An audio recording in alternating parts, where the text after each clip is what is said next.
welcome back to EDH Deck Building. I am your host, Demo, and this is a video I've been meaning to make for a while, and it's been about a millisecond since we've gotten any new spoilers, so I thought it would be a decent time to do so. There is a few commanders out there that you've probably never heard of. I think, anyway. I'm not sure how many people are aware these cards exist. You might have seen them pop up here and there. I saw a couple pop up a few years ago, and I was like, what is that? And, you know, they come out periodically. There's not really a big announcement about them.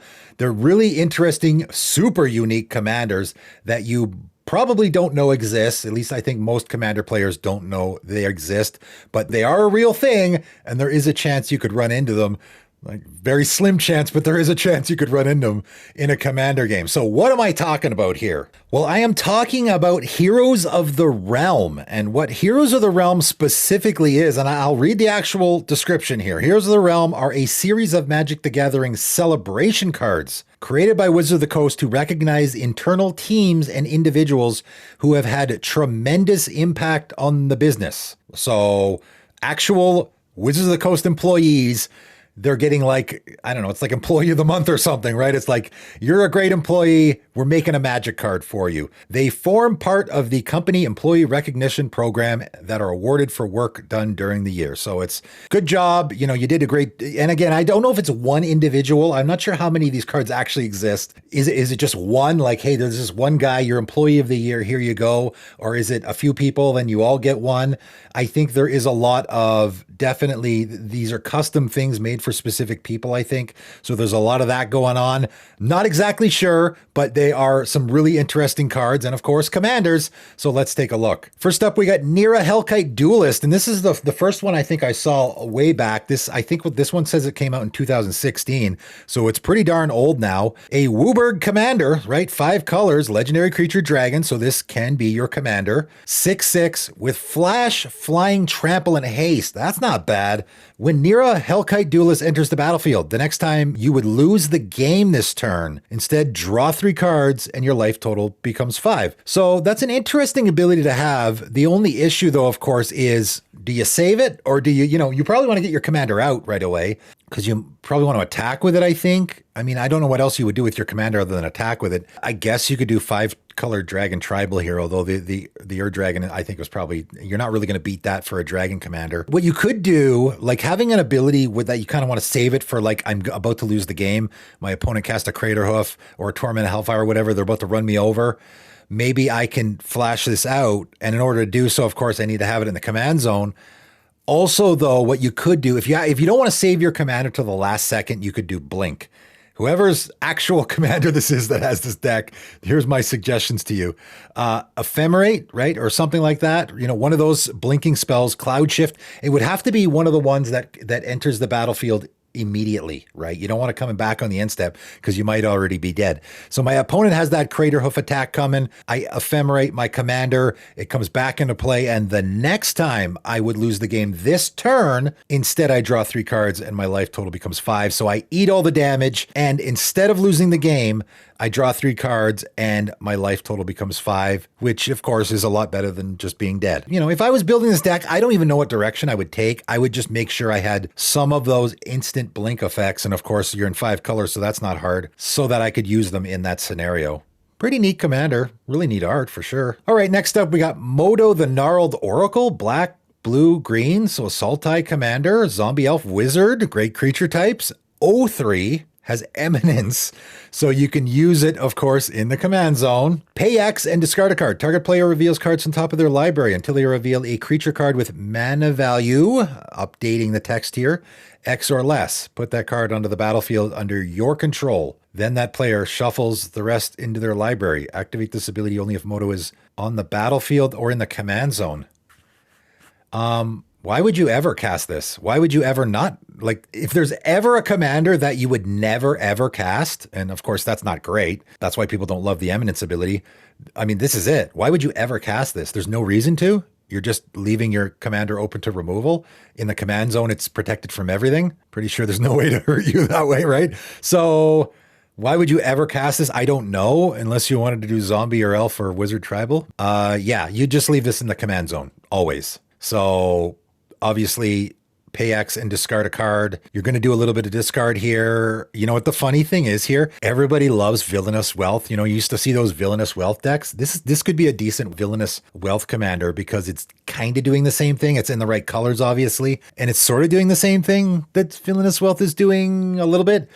You can target yourself here. You know, I guess the more funnier, maybe jankier way is I just get some random thing off of my opponent. You're discarding a card and you're paying X. So, and you can do this at instant speed too, which is pretty good. So you could just do maybe a very control-y theme and then just whatever mana you have open on your end step before your turn, you use this. Activate only if, yeah, you can do this anytime. So that probably would be the best way to play the deck. And then target player reveals cards on top of the library until they reveal a creature. So, you know, obviously, if I want a Vorinclex that cost 8 mana, I would have to pay 8 mana and then discard a card. You know, that's a lot. So I'm not cheating costs here. However, what you could do is put a Training Grounds, right? Training Grounds essentially will allow you to cheat the cost in a way because it reduces activated abilities. Oh, okay. We've just stumbled across the reason why you might actually want to cast this. So Training Grounds is for your creatures, activated abilities of creatures. When this is in your command zone, Training Grounds won't do anything. So that's the one reason why you would actually want to cast this, because if you put it on the battlefield, now Training Grounds will work. So there's one reason. I don't know if I would do that. I don't think it's not worth it for me to put a Training Grounds in here just to have and then have to cast my commander. Not worth it. How good is this? I don't know. This is a funny one. Like you could definitely put a Fibblethip in this deck, put it to the top of my library and then pay 2 and discard a card. And I reveal cards from the top of my library until obviously my Fibblethip is there. I put it into play. And I get to draw 2. Like that, you get to draw 2 cards. It's not great. That's not like a huge payoff. You're already discarding. So that's not a huge payoff. You can do a little bit of a discard theme. Like the super funny thing to do with this deck, obviously, is you just use this on your opponents. You don't use it on yourself and you just get random stuff. The real fun thing to do here, though, is I just put Fibblethip in my deck and nothing else, right? That's another thing you could do. You know, you could sort of do the Cascade thing here with, you know, the way those modern decks worked with the Cascade into a spell. That's the only spell in my deck that costs that mana, so I'm guaranteed to get it, right? If Fibblethip is the only creature in my deck and I pay 2 mana for this, then I'm guaranteed to get it. That's probably the best way to do this. A better creature also, right? Maybe I want a really, really good creature that I can guaranteed get. If it's the only creature in my library, and obviously I know how much it costs, very easy for me to get it, right? So that might be probably the best way to go with this. Pretty neat commander.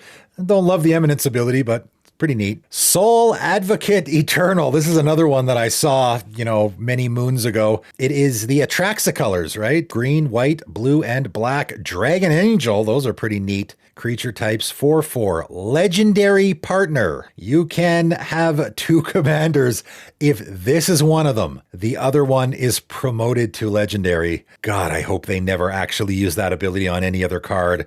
That would be disastrous. It doesn't even matter what else is going on this card. That ability is the be all and end all as far as I'm concerned. I mean, first of all, you can just choose any red creature and now you're playing 5 colors. Probably the best way to go here. Like what else is going on here? Oh, Flying Vigilance. Okay. Teamwork whenever you attack or block with both Soul Advocate Eternal and its partner support 4 and investigate 4 times. That's not bad. I guess you could build around that, but the build around here is that legendary partner. You are promoting a creature, right? That creature is, you can have 2 commanders. If this is one of them, the other one is promoted to legendary. I assume that it means I can take any creature and now make it as a commander. So you can go to any of my videos, and I've done a few, and I actually might do another one right away.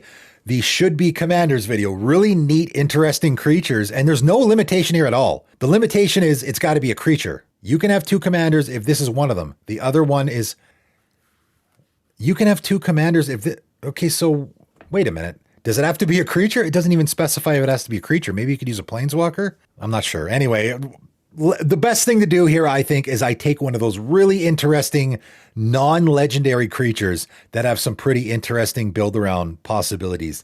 And I can have that and you know, obviously I get 4 colors here. The other abilities are pretty good too, but that's the big one. The big one here is I get to promote a non-legendary creature into the command zone. That's the build around. All right, let's look at the Cinematic Phoenix. 3 black and a red Phoenix 4/4. Flying haste protection from red. Not bad. Pay 1. Tap. Return target legendary creature from your graveyard to the battlefield. Okay, that's not bad. I could do some legendary tribal here for sure. Just in black and red colors, but obviously there's a lot you can choose from. I mean, I could get a Razaketh out of my graveyard or some really busted legendary creature. Tap 6 untapped creatures you control. Return the Cinematic Phoenix from your graveyard to the battlefield. If you tapped 6 legendary creatures this way, you win the game. I was going to say, like, we got some pretty good abilities here. And obviously because your commander has haste, the ability you're using there, you can use immediately. So this is, I mean, that's not super good. I know people will be like, oh, that's super busted. The turn I cast this guy, it's 5 mana plus 1 to the ability. That's 6 mana to reanimate a creature, and it's only a legendary creature. That's not good at all, right? Now, obviously, I can use it again the next turn. I can put untappers in here, so I can get into some shenanigans there. I like this. I really, you know, it's funny. A lot of these, I was expecting them to be super overpowered. They're really not. I think a lot of these are fair. I don't love the Sol Advocate Eternal. I get to turn any creature legendary. That part is like, I don't know if I love that. But even this, like, if you tapped 6 untapped legendary creatures this way, you win the game is super funny. That would be tough to do, right? That would be really tough. I suppose what you could do is like Living Death would be fantastic here, I think, where I have my commander in play and I'm just discarding, right? I'm just looting, throwing a bunch of legendary creatures in my graveyard because this ability obviously is tap 6 untapped creatures you control, return Cinematic Phoenix from your graveyard to the battlefield. Obviously your Cinematic Phoenix have to be in the graveyard. So that's why Living Death works perfectly this way because I sacrifice my Cinematic Phoenix, return all the legendary creatures to play. So Living Death would essentially be, I win the game. Although, I mean, Living Death is usually I win the game with most graveyard decks. So now my creatures enter the battlefield. They don't need haste because this ability doesn't require them to actually use, right? It's just saying tap 6 untapped creatures. So we don't need haste. We tap down those 6 creatures, return our Cinematic Phoenix from your graveyard to the battlefield, and then we win the game. I don't think that's going to happen very often. I don't know. Are people looking at this and going, oh, this is super busted? I think it's totally fair. I'd have no problem playing against this card. Next up, Eurocus, I think this is 4 green, Treefolk Wizard. Really neat art here. It looks like a enormous tree that is the size of a planet, maybe. 6/6, when Eurocus enters the battlefield, create a number of 1/1 blue human wizard creature tokens equal to the number of differently named lands you control. Okay, that's interesting. Pay 4, blue and a green. So obviously we got a Simic commander here because we have a blue and a green ability. Draw a card for each wizard you control. They each get +1/+1 until end of turn for each card in your hand. This is a very Simic commander. I mean, it wants you to do the land thing. It's drawing. It has. Not only does it have a card draw on it, which is always good, it has your win con on it. So let's play this out. I got 6 lands in play because I need to cast my commander's 6 mana. I cast it for 6. It enters the battlefield. I create a number of 1/1 blue human wizards equal to the number of differently named lands you control. So if I'm really trying hard, I might have 4, let's say, because you're going to have basic forest, basic islands. Let's say we got 4 differently named lands. So I'm going to create 4 wizard tokens. Then the very next turn, I can pay the 6 mana for this ability, and really you don't need much else. And in fact, this is a deck where, you know, it's almost like a Tatiova deck where I don't need anything except for ramp. You know, and obviously you want Sylvan Scrying, stuff that is going to get those non-basic lands into play that have different names. You can't just do the Tatiova Rampant Growth every turn or Cultivate. Here you want different lands, so you need to do the non-basic Temperate Discovery, stuff like that. But you really don't need much else. Because like I said, you're creating a bunch of tokens, which is always good. You're drawing a bunch of cards, which is always good. I draw a card for each wizard I control. And my Treefolk, my commander here is a Treefolk wizard, right? So I now have 5 wizards in play, and I guess you could do a little bit of wizard tribal here, obviously, like a patron wizard or an Azami. Those would be slam dunks in this deck because you're creating lots of wizards. I guess you could do human tribal as well, but probably the wizard tribal would be better in this situation. So anyway, I got 5 wizards. I pay 6, draw 5 cards. That's already fantastic.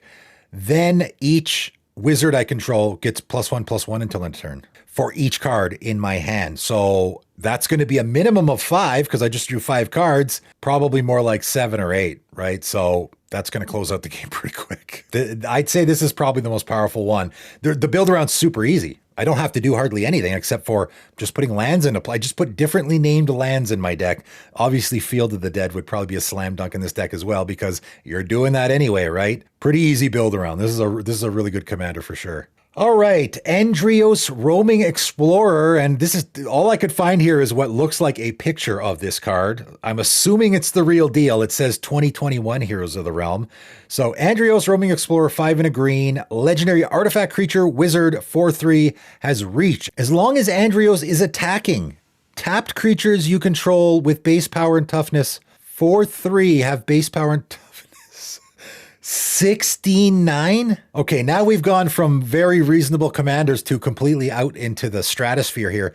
Let's play this out. And we'll look at the last ability here. So this is tap, add 5 Wooburg. So this is a 5-color commander, obviously. Creature spells, you spend this mana to cast, have base power and toughness 4/3. Okay, so I guess you could, you're not going to get anything too busted with that, I don't think. Because if a creature costs that much mana already, like, what's that 5 mana, that Wooburg creature that is an 8/8, right? If something already costs Wooburg, it's probably going to be bigger than a 4/3. I don't know how many creatures are smaller than 4/3. The more important thing there is, I mean, first of all, your commander's a decent mana dork, but you're turning your creatures into the 4/3, which is the number you really want for this deck. However, as long as Andreos is attacking, you're getting that ability, so you don't want to be tapping your commander. You could, I don't think you're going to be using that ability a lot. Untappers, again, obviously green has a lot of those. I mean, you're in 5 color, so you have as many as you want. So you could do untappers. You could also do vigilance, and then attack and then tap on the second main phase. So your commander's attacking. As long as Andrews is attacking, it's a 4/3. So it turns itself into a 16/9. Tapped creatures you control, right? Yeah, vigilance doesn't work here. You want your creatures to be tapped. I mean, there's a bunch of things you can do here. Again, you can do the greater good thing where I just have a tapped creature. I have a 4/3 creature. And again, you're going to do 4/3, power 4, toughness 3 tribal, where I just find creatures that have that power toughness combination. I don't know how many there are in the game. I'm sure there's a fair amount. And I can just tap them in anyway. They don't even have to be attacking. I just tap them down with some other ability, right? My Springleaf Drum or something. And now that creature is tapped, I attack with my commander, because I only have to attack with my commander. My commander becomes a 16/9. That's bonkers, obviously. So doing a Voltron strategy is super easy here. But that other creature that's tapped is also a 16/9, and then I can sacrifice it to my greater good and draw 16 cards. That's pretty good. Or second main phase, cast a Rishkar's Expertise and draw 16 cards. So you can do the powers matter thing. I mean, this one is powerful. This is, I don't know if this is real. Again, I assume it is. It's telling me this is from 2021 Heroes of the Realm. We have this sort of blurry picture here, so I don't know how real it is, but whew, that's pretty darn good. All right, and we're going to end off with Karis and the Beholder. So not Karis the Beholder, Karis and the Beholder. 1 green, green, white, white, 120. So if you're listening to this and not actually looking at the card, that might be confusing when I say 120. The power is 1 and the toughness is 20. That is definitely the weirdest power toughness combination I've ever seen. Definitely, I don't think we've ever had an actual 20 printed on a card before. There is no creature with a 20 power or toughness. So 1 power, 20 toughness, and has flying. Pretty darn good blocker. And again, just without reading anything else here, any toughness matters stuff is going to be pretty good. So I gain life equal to that creature's toughness, something like that. Pretty darn good here, I think. When Karis and the Beholder enters the battlefield and at the beginning of your upkeep. So you're going to get this trigger when it ETBs, and you're going to get the trigger at the beginning of your upkeeps. Create a 1/1 white human creature token and make a charisma check. Okay, so this person must be a D&D fan, I guess. And it says roll a D20. If the result plus the number of creatures you control is greater than 11. Okay, so we don't actually need the number. Put a +1/+1 counter on each creature you control. So the charisma check thing is just a flavor thing, obviously. You're creating a 1/1 human creature token and then rolling a d20. If the result plus the number of creatures you control is greater than 11.